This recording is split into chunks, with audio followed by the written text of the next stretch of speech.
114 صورتیں ہیں اور 14 سجدے ہیں، اور اسی طرح 6666 جو ہے نا آیات ہیں، اور اسی طرح قرآن مجید کی 7 منزلیں ہیں۔ یہ تھوڑا سا خلاصہ ہو گیا۔ اور اسی طرح قرآن مجید کی حفاظت کا سلسلہ آقا دو جہاں صلی اللہ علیہ وسلم کے زمانے سے ہی چلا آ رہا ہے۔ حفاظت کے 3 دور خلفائے راشدین کے دور میں ہی گزرے، آپ صلی اللہ علیہ وسلم کے زمانے میں بھی۔ آپ صلی اللہ علیہ وسلم کے زمانے میں قرآن مجید کی حفاظت اس طرح سے کی گئی کہ جو ہی قرآن کی کوئی آیت اترتی، آقا دو جہاں صلی اللہ علیہ وسلم کاتبان وحی کو بلوا کے اس کو لکھوا لیتے، اور لکھوانے کے بعد مسجد نبوی میں ایک جگہ متعین تھی، وہاں پہ رکھ دیتے، اور صحابہ، عورتیں، مرد، بچے یہ جا کر کے وہاں سے پڑھ لیتے یا کچھ نقل کر لیتے اور نقل کر کے یاد کر لیتے۔ قرآن اس طرح نازل بھی ہوتا گیا اور سینوں میں محفوظ بھی ہوتا گیا۔ حضور کے زمانے میں اس طرح حفاظت ہوئی۔ حضور علیہ الصلوۃ والسلام کے جانے کے بعد، دنیا سے پردہ فرمانے کے بعد، دور آیا حضرت ابو بکر کا، عہد صدیقی۔ حضرت ابو بکر کے دور میں جس طرح دوسرے فتنے کھڑے ہوئے، ان میں سے ایک فتنہ تو منکرین زکوٰۃ کا تھا، جنہوں نے کہا کہ حضور کے زمانے میں تو زکوٰۃ تھی، اب زکوٰۃ نہیں ہے۔ اب ان میں سے ایک فتنہ یہ بھی کھڑا ہوا کہ جس نے نبوت کا دعویٰ کیا، مسیلمہ کذاب، اس نے دعویٰ کیا کہ میں نبی ہوں، اور حضرت ابو بکر صدیق رضی اللہ تعالیٰ عنہ نے اس کے خلاف جنگ کی، جس کا نام ہوا جنگ یمامہ۔ تقریباً 36,000 کے قریب لوگوں کو مارا گیا، اور صحابہ فرماتے ہیں یہ ایسی جنگ تھی، اس سے پہلے نہ تو ہم نے جنگ لڑی اور نہ اس کے بعد ہم نے کبھی کوئی ایسی جنگ لڑی، یعنی اتنی بڑی جنگ۔ اور اس جنگ میں 1200 کے قریب صحابہ کرام شہید ہوئے، اور 1200 میں سے 700 ایسے تھے جو قرآن کے حافظ اور قاری تھے۔ جب اتنا بڑا سرمایہ امت کا ضائع ہوا تو حضرت عمر نے یہ فرمایا کہ قرآن کو ہی محفوظ کیا جائے، اگر ایسا ہوتا رہا تو کہیں ایسا نہ ہو قرآن کا کوئی حصہ ہم سے ضائع ہو جائے، لہذا قرآن کو لکھا جائے۔ حضرت ابو بکر پہلے تو نہ مانے، لیکن بعد میں اصرار پر انہیں یہ بات سمجھ میں آئی، تو انہوں نے حضرت زید بن ثابت کو بلایا، اور بلانے کے بعد ایک کمیٹی قائم ہوئی اور قرآن لکھوایا گیا، اور اس مصحف کو جو بنا اس کو مصحف صدیقی کہلایا۔ تیسرے نمبر پہ دور آیا حضرت عثمان کا۔ حضرت عثمان غنی رضی اللہ تعالیٰ عنہ کے دور میں جو قرآن کی حفاظت کا معاملہ ہوا، وہ اس طرح ہوا کہ لوگ اپنی اپنی زبان میں قرآن پڑھنا شروع کر دیا۔ جیسے کہ مثال دیتا ہوں، آج کل بھی ہمارے ہاں کچھ حضرات مغضوب علیہم پڑھتے ہیں اور کچھ مغضوب علیہم پڑھتے ہیں، یعنی تلفظات کے اندر اختلاف ہوا۔ حضرت عثمان غنی کو جب معلوم ہوا تو حضرت عثمان غنی کو یہ بات اچھی نہ لگی، انہوں نے حضرت حفصہ جو حضرت عمر کی بیٹی ہیں، ان کے پاس مصحف صدیقی تھا، وہ منگوایا، اور منگوا کر کے قرآن کو لغت قریش پر لکھوا دیا، اور پھر وہ مصحف مدینہ میں اور ارد گرد کے علاقوں میں بھیجے، اور آج تک جو ہم قرآن پڑھ رہے ہیں یہ لغت قریش پر ہے۔ اس طرح قرآن مجید کی حفاظت اور آگے بھی ہوتی رہی۔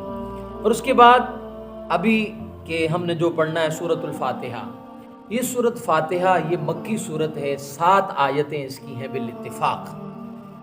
اب اس کا شان نزول کیا ہے؟ اس کا شان نزول یہ ہے کہ یہ سورت آقا دو جہاں صلی اللہ علیہ وسلم کے ابتدائی دور میں، مکے میں ابتدا میں ہی نازل ہوئی۔ مفسرین کرام نے لکھا ہے تقریباً 5ویں جو وحی اتری آپ صلی اللہ علیہ وسلم پر، وہ 5ویں وحی سورۃ الفاتحہ کی تھی، یعنی 5ویں نمبر پہ جو وحی آئی، یعنی اس سے پہلے سورۃ المزمل کی کچھ آیات، سورۃ مدثر کی، یا اسی طرح سورۃ العلق کی 5 آیات، لیکن پوری سورت جو نازل ہوئی وہ سب سے پہلی سورت جو مکمل نازل ہوئی وہ سورۃ فاتحہ ہے۔ اس سے پہلے پوری کوئی سورت نازل نہیں ہوئی، یعنی پہلے نمبر پہ جو مکمل سورت نازل ہوئی وہ سورۃ الفاتحہ ہے۔ اب سورۃ الفاتحہ کے فضائل میں اگر ہم جائیں، فضیلتیں اس کی بہت زیادہ ہیں۔ حضرت مجاہد تابعی رضی اللہ رحمۃ اللہ علیہ فرماتے ہیں ابلیس 4 دفعہ رویا ہے، شیطان۔ پہلے نمبر پہ جب سورۃ الفاتحہ نازل ہوئی اس وقت بھی یہ رویا، اور جب اس کو مردود کیا گیا اس وقت بھی یہ رویا، جب اس کو زمین پہ اتارا گیا اس وقت بھی یہ رویا، اور چوتھے نمبر پہ جب آقا دو جہاں صلی اللہ علیہ وسلم کا یہ ہوا، آپ کو دنیا میں بھیجا گیا، یعنی آپ صلی اللہ علیہ وسلم کا ولادت ہوئی، تو اس وقت بھی یہ رویا کہ اتنا پیارا نبی آ گیا اور جس کی وجہ سے جو ہے نا میری بات اب نہیں چلے گی، جس کی بنیاد پہ یہ رویا۔ یعنی سورۃ فاتحہ اتنی عظیم ہے کہ اس پہ شیطان کو بھی جو ہے نا افسوس ہوا کہ اتنی بڑی آیت اللہ رب العزت نے قرآن کی صورت کیا کر دی، نازل فرما دی۔ اور اس کی فضیلت میں ایک اور بھی ہے کہ حضرت جبریل امین آپ صلی اللہ علیہ وسلم کے پاس تشریف فرما تھے، آسمان سے ایک زوردار آواز ہوئی، تو آپ صلی اللہ علیہ وسلم نے پوچھا کیا ہوا؟ جبریل نے کہا آسمان سے ایک ایسا فرشتہ آیا ہے، اور آسمان کا ایک دروازہ کھلا ہے جو آج سے پہلے کبھی نہیں کھلا تھا، اور ایک فرشتہ زمین پہ آیا ہے جو آج سے پہلے کبھی بھی نہیں آیا تھا کسی بھی نبی کے پاس، اور وہ آپ کے پاس آیا اور آپ کو سلام عرض کیے اور فرمایا اللہ رب العزت نے تحفہ دیا ہے اور وہ سورۃ الفاتحہ ہے۔ اور اس وقت آپ صلی اللہ علیہ وسلم کو جبریل امین نے فرمایا اللہ نے آپ کو دو نور ایسے عطا فرمائے ہیں، ایک سورۃ الفاتحہ اور ایک سورۃ بقرہ کی آخری آیت، آخری رکوع، فرمایا یہ وہ ہیں، اس کے اندر اللہ نے دعائیں دی ہیں، جو بھی اس کو پڑھے گا جو مانگے گا اللہ اس کو ضرور عطا فرمائے گا، یہ وہ مقام ہے۔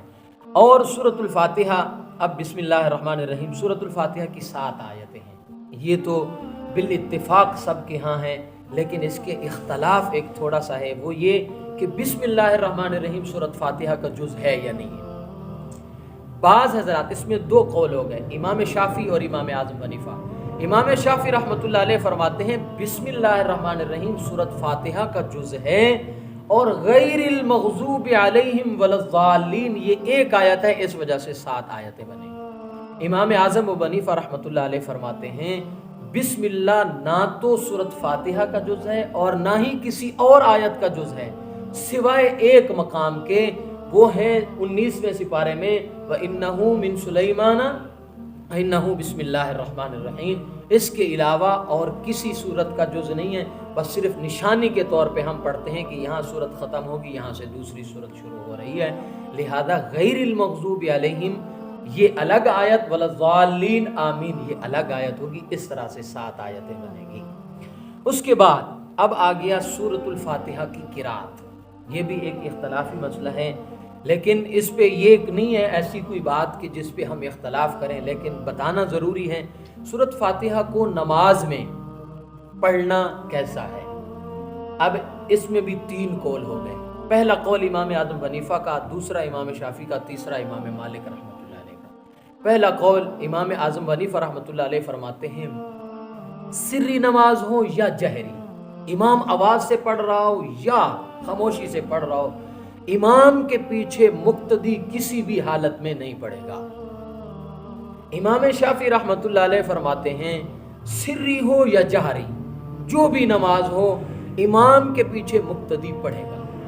تیسرے نمبر پہ جو بین ہے امام مالک رحمۃ اللہ علیہ، وہ فرماتے ہیں دیکھیں کہ اگر جہری نماز ہو جس میں امام آواز سے پڑھ رہا ہو اس میں مقتدی سن لیں، اور جو سری نمازیں ہیں، سری رکعت ہیں، اس میں امام نہیں پڑھ رہا، اس کو آواز نہیں آ رہی، لہذا یہ خاموشی سے پڑھ لیں۔ اور جو اچھے علماء، بڑے علماء کرام ہیں، انہوں نے اس صورت کو جو ہے نا کیا کیا کہ یہ بہت اچھی ہے، برابر ہے، جب پڑھا جا رہا ہو آواز سے سن لو، قرآن مجید میں آیا ہے وَإِذَا قُرِئَ الْقُرْآنُ فَاسْتَمِعُوا لَهُ وَأَنصِتُوا، جب قرآن پڑھا جائے خاموشی سے سنو، اور جو جب نہ پڑھا جا رہا ہو پھر کیا ہے وہ حدیث لا صلاۃ لمن لم یقرأ بفاتحۃ الکتاب، جب نہ پڑھی جائے نماز اس کے بغیر نہیں ہوتی، لہذا دونوں آیت پر بھی عمل ہو جائے گا اور حدیث پر بھی عمل ہو جائے گا، لہذا اس کو جو ہے نا منظور، اس پر عمل کیا جائے۔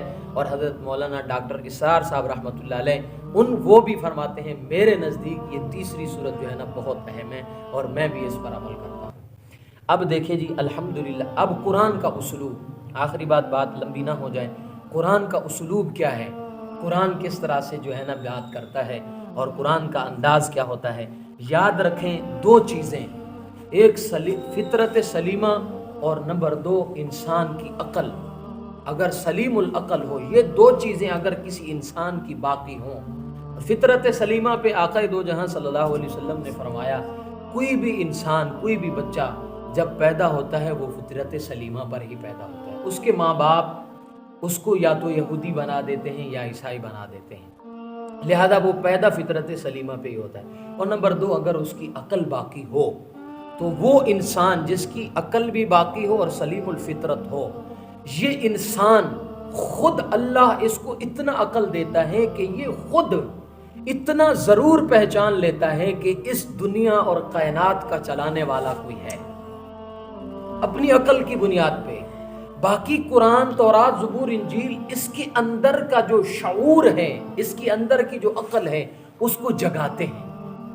اس کو یہ پڑھ کے کیا ہوتا ہے، اس کا اندر کا کرنٹ پیدا ہوتا ہے کہ ہاں یہ بھی ہے، وگرنہ اس کی عقل اور اس کا جو شعور ہے سلیم الفطرت، یہ اس کو اس بات پر لے جاتی ہے کہ میرا رب ہے. اب جب انسان اس چیز کو پہچان لیتا ہے، اس موقع پہ یہ پہنچ جاتا ہے، پھر اس وقت یہ اس دعا کو پڑھے، الحمدللہ رب العالمین الرحمن الرحیم مالک یوم الدین ایاک نعبد و ایاک نستعین.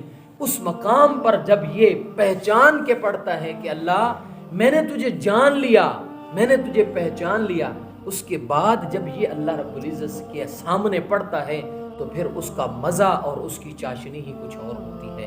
اب دیکھیں، الحمدللہ رب العالمین، تمام تعریفیں اس اللہ کے لیے ہیں جو تمام جہان کا پالنے والا ہے. الرحمن الرحیم، جو رحمان ہے اور رحیم ہے. رحمان اور رحیم دونوں شفقت کے معنی ہیں، شفقت کے معنی سے نکلیں، لیکن رحمان میں جو معنی شفقت ہیں وہ رحیم کی بنسبت زیادہ ہے. اب اس کو کیسے میں سمجھاؤں؟ رحمان کے اندر جو رحمت ہے وہ دنیا میں بھی ہے، دنیا میں ہے، اور وہ رحمت کافر پر بھی ہے اور مسلمان پر بھی ہے. اللہ کافر پر بھی رحمت کر رہا ہے اور مسلمان پر بھی ہے. کیسے؟ کافر کو بھی روزی دے رہا ہے اور مسلمان کو بھی دے رہا ہے. اور جو رحیم کے اندر شفقت ہے وہ آخرت میں ہے اور وہ صرف اور صرف مسلمان پر ہوگی اور کسی پر بھی نہیں ہوگی. الرحمن الرحیم، جو رحمان ہے اور رحیم ہے. مالک یوم الدین، اور یوم جزا کا مالک ہے، یوم جزا کے دن کا مالک ہے. یعنی اب انسان دنیا میں جو کچھ کرتا رہے، جہاں مرضی جیسا عمل کرے، لیکن اس کے ذہن میں یہ ضرور ہونا چاہیے ایک دن ایسا آنے والا ہے کہ جس میں میرے سے سوال کیا جائے گا، مجھ سے پوچھا جائے گا کہ تو دنیا میں کیا کر کے آیا ہے. اور اللہ رب العزت نے خود فرمایا ہے اس کے بارے میں کہ ایک قیامت کے دن آواز لگے گی، لمن الملک اليوم، بتاؤ آج بادشاہت کس کی ہے. للہ الواحد القہار، اور اسی واحد قہار کی ہے جو سارے جہان کا مالک ہے، اسی کی ہے. اب یہاں پہ مفسرین نے سوال کیا کہ اللہ نے یہ کیوں کہا کہ میں آخرت کے دن کا مالک ہوں؟ اللہ تو ہر چیز کا مالک ہے، آخرت کے دن کا مالک کیوں کہا؟ اس کا جواب یہ دیا کہ وہ بڑا دن ہے، جو بڑے دن کا مالک ہے وہ چھوٹے دنوں کا خود بخود مالک ہو جاتا ہے. مالک یوم الدین ایاک نعبد و ایاک نستعین، اللہ تیری ہی عبادت کرتے ہیں اور تجھ ہی سے مدد چاہتے ہیں. اہدنا الصراط المستقیم. اب حدیث پاک میں آتا ہے اللہ رب العزت نے فرمایا سورۃ فاتحہ میرے اور میرے بندے کے درمیان آتی ہے. پہلی 3 آیتیں اس کے لیے اور میرے لیے، اور دوسری 3 آیتیں اس کے لیے، اور درمیان کی جو آیت ہے یہ میرے بندے اور میرے درمیان تقسیم ہے، آتی ہے، بین ہے. اور وہ آیت کیا ہے؟ ایاک نعبد و ایاک نستعین، اللہ تیری ہی عبادت کرتا ہوں اور تجھ ہی سے میں کیا کرتا ہوں؟ مدد چاہتا ہوں. اور وہ مدد کیا ہے؟ اہدنا الصراط المستقیم، اللہ تو مجھے صراط مستقیم دکھا، سیدھا رستہ دکھا. اور وہ کیسا رستہ؟ صراط الذین انعمت علیہم، ان لوگوں کا رستہ جن پر تو نے انعام کیا. اب وہ منعم علیہ لوگ کون ہیں؟ اس کا اللہ رب العزت نے خود ہی اقرار کیا. وہ سورۃ نساء کے اندر من النبیین والصدیقین والشہداء والصالحین، 4 مقام اللہ رب العزت نے بیان فرمائے. انبیاء، اور نمبر 2 صدیقین، شہداء اور صالحین. سب سے بڑا درجہ نبیوں کا، اس کے بعد صدیقین کا، نمبر 3 شہداء کا، نمبر 4 مسلمان صالحین جو نیک ہیں. اب انسان دعا کرتے ہوئے کیا کرے؟ اللہ مجھے ان کے رستے پہ چلا جو تیرے برگزیدہ بندے ہیں. اور آگے غیر المغضوب علیہم ولا الضالین، اللہ ان لوگوں کے رستے پہ نہ چلانا جن پر تیرا غضب ہوا، ولا الضالین، اور جو گمراہ ہو گئے. اب تاریخ کے اندر دیکھیں، تاریخی حوالہ جات سے یہ ملتا ہے مغضوب علیہم کون لوگ ہیں؟ مغضوب علیہم کا مراد یہودی ہیں، یہودی۔ اب ایسا مغضوب کہ جن کے اوپر اللہ کا قہر ہو، اور اللہ کا قہر تب آتا ہے کہ جن لوگوں کو ہدایت ملی اور انہوں نے اس ہدایت کو کیا کر دیا، ٹھکرا دیا، ان کے اوپر اللہ کا قہر آتا ہے۔ اور یہ یہودی تھے کہ یہاں تک کہ 1400 سال میں ان کے اوپر اتنے انبیاء آئے کہ کوئی بھی لمحہ ان کا خالی نہیں تھا نبیوں کے بغیر، یہاں تک کہ پہلے نبی 2 حضرت موسیٰ اور حضرت ہارون، اور آخری نبی بھی حضرت عیسیٰ اور حضرت یحییٰ علیہ السلام، درمیان کا سارا جو عرصہ تھا ان کے پاس نبی ضرور تھا، لیکن انہوں نے ان کی باتوں کو ٹھکرایا اور ٹھکرا کر کے کیا کر دیا، گمراہی کو لے لیا۔ پھر اللہ رب العزت نے کیا فرمایا کہ یہ مغضوب علیہم ہے، ان کے اوپر اللہ کا قہر آیا، ان کے اوپر اللہ کا عذاب آیا۔ اور ولضالین، زال کہتے ہیں عربی زبان میں اس شخص کو بھی کہتے ہیں زال کہ جو راستے کی ڈھونڈ رہا ہو لیکن اس کو ابھی راستہ ملا نہ ہو، اس کو بھی زال کہہ دیتے ہیں۔ اور اسی طرح زال اس شخص کو بھی کہتے ہیں کہ جو دوسرے راستے کی طرف کیا ہو جائے، چل پڑے، اس کو بھی زال کہتے ہیں۔ تو فرمایا زالین سے مراد عیسائی ہیں کہ جنہوں نے کیا کیا، غلو بھی اختیار کر دیا، محبت تو کی لیکن دیکھیں نا، نبیوں سے یا کسی سے بھی محبت ٹھیک ہے، لیکن محبت میں اتنا آگے چلے جانا کہ عقیدہ تثلیث اختیار کر لینا، محبت میں اتنے آگے چلے جانا کہ نبی کو اللہ کا بیٹا قرار دے دینا، نعوذ باللہ، یا نبی کو خدا کہہ دینا، ایسا اختیار کر دینا۔ اور اس سے مراد عیسائی ہیں جنہوں نے حضرت عیسیٰ علیہ السلام کو اللہ کا بیٹا قرار دے دیا۔ تو فرمایا غیر المغضوب علیہم، اللہ سیدھا رستہ دکھانا، لیکن ان لوگوں کا رستہ جن پر تو نے انعام کیا، ان لوگوں کا رستہ نہ دکھانا، ان لوگوں جیسا نہ بنانا جن پر تیرا غضب ہوا، یعنی یہودی، اور جن پر جو گمراہ ہو گئے یعنی کہ عیسائی وغیرہ۔ اور ولضالین، آمین۔